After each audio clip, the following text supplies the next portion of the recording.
So I want to talk a little bit about the 20-year anniversary of 9/11. That day changed the United States and the world, and it changed my world completely. The trajectory of my life changed that day.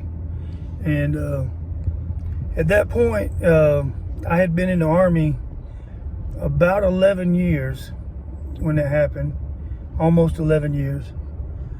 And up until that point, I had traveled a lot. I was stationed in Germany and Korea and places like that, but I was never deployed, never any conflict. So my whole the first 11 years of my military career was basically, getting ready for training exercises and the next inspection and PT test and those kind of things, training events.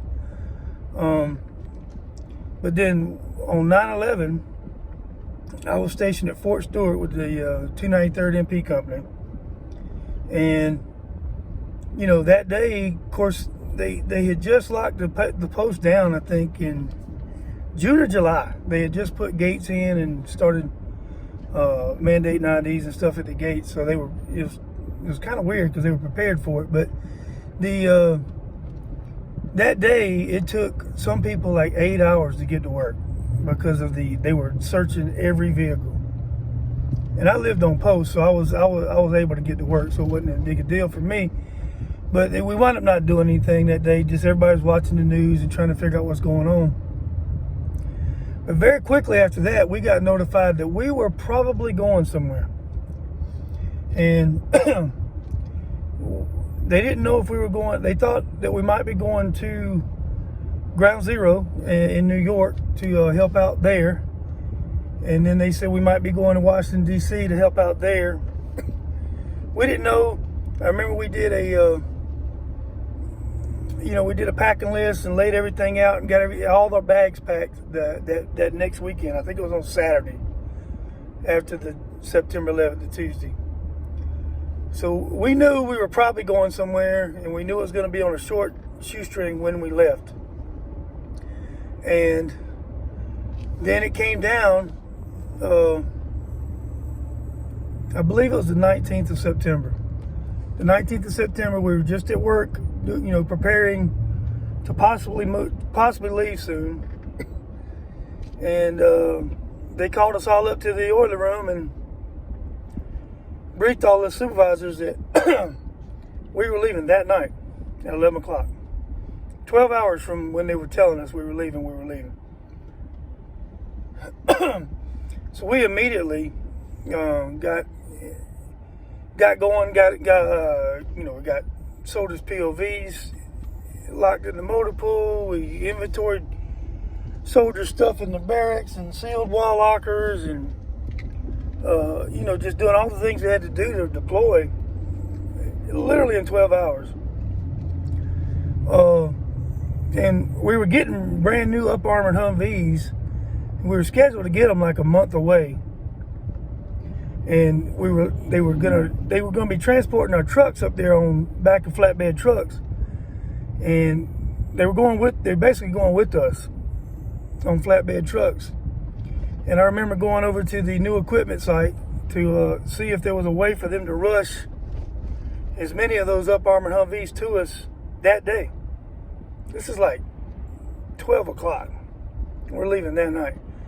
Anyway, we were able to get it. I think we got 29 of the 44 Humvees that we had. 29 of them were up-armored. We were able to get the new ones and load it on the trucks, on the back of trucks. And anyway, that night, around 11 o'clock, we did a little quick goodbye ceremony with our family and got on buses, and they took us to Washington, D.C., to where to do the Pentagon. And the MPs in the unit were going to be there helping out with the entry control points around the Pentagon. That's what the mission was going to be. So anyway, we drove. They drove all night. It took us a long time to get there. Several buses, and they put us up in some barracks on Fort Myer, right outside of Arlington. And I remember we got there on the 20th of September, so 9 days later. And they told me to get back on the bus and go back to Fort Belvoir where the trucks are going to be offloaded. And I needed to take enough drivers to drive all the trucks up to Fort Myer. So we loaded on buses and went down to Fort Belvoir, which is about 30 minutes away. And they pulled all the trucks, all the Humvees off of the back of the flatbed trucks, and we sat there, and I was a staff sergeant, maintenance supervisor. But the police that was going to be escorting us into Washington, D.C., came to me and asked me what time they needed me to close the traffic in Washington, D.C., basically at rush hour. So at that time, I remember feeling like a pretty important staff sergeant when I was able to decide what the traffic in D.C. was going to be shut down. But that trip from Fort Belvoir up to Fort Myer, again, about a 30-minute trip, and that's basically you're driving into D.C. in up-armored Humvees. And, you know, the police and state troopers, and they had all the traffic stops so we could go through. And people were on the side of the roads cheering, on bridges. I mean, it was such a proud moment to be, you know, we were coming in there like heroes. It's the way it felt. You know, it kind of tugged at you a little bit. And anyway, it was a pretty good feeling, and we got everything settled, and we got set in, and the MP started doing the guards around the entry control points, and we spent 7 months in Washington, D.C. right there after September 11th. And I remember that night after we drove all the trucks there, one of the trucks had broken down that night. That's when some of the guys were doing recon and figured out what was going to have to be done at the Pentagon. And they woke me up. And I had to grab my soldier and the wrecker and go pick up the truck. And that's the first time I saw the Pentagon on fire. And it was still, where the truck was broke down was facing that side of the building, and there was still smoke coming out of it. And they were still pulling people out. You know, they were pulling people out for a couple of weeks, I believe.